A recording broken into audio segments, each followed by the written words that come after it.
নিজের ভোট নিজে দিলেন সন্দেশখালীতে এসে, বিগত দিনে একাধিকবার অভিযোগ হয়েছে যে ভোট দিতে পারতেন না, কেমন লাগছে কি বলবেন?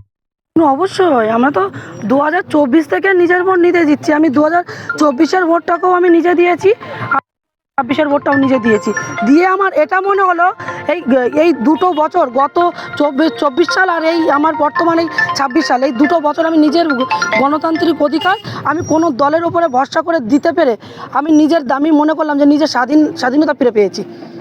কেমন লাগছে কি বলবেন?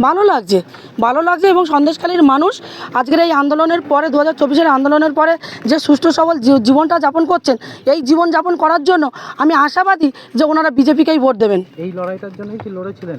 অবশ্যই আমি চেয়েছিলাম মানুষ মাথা উঁচু করে বাঁচুক, মা বোনেরা সম্মানের সাথে বাঁচুক, এবং যারা চাষি, এই সন্দেশখালী বিধানসভার যারা চাষি মানুষ আছে, যাদের জমি কেড়ে নিয়েছিল এই তৃণমূল সরকার, শেখ শাহজাহান সহ তার আরও অনুগামীরা, এই জমি এই চাষি মানুষেরা তাদের জমিটা ফিরে পাক পুনরায়। আর এখানকার যারা যুব সমাজ, যাদের পিঠের শিরদাঁড়া ভেঙে দিয়ে 1,500 টাকা ভাতা, যুব ভাতা ধরিয়ে দিয়েছেন, সেই ভাতা না, এখানে শিল্প চাই। আজকে শিল্পর জন্য লড়াই, আজকের মায়েদের সম্মানের জন্য লড়াই। হিঙ্গলগাঁও সন্দেশখালী বিধানসভার নদী বাঁধ সংস্কারের কাজ হয়নি, রাস্তা সংস্কারের কাজ হয়নি, অলিতে গলিতে মেন রোডটার কাজ হয়েছে, কিন্তু ছোটোখাটো গলি এইসব নদী রাস্তাগুলো একটা গাড়ি গেলে একটা গাড়ি যেতে পারে না।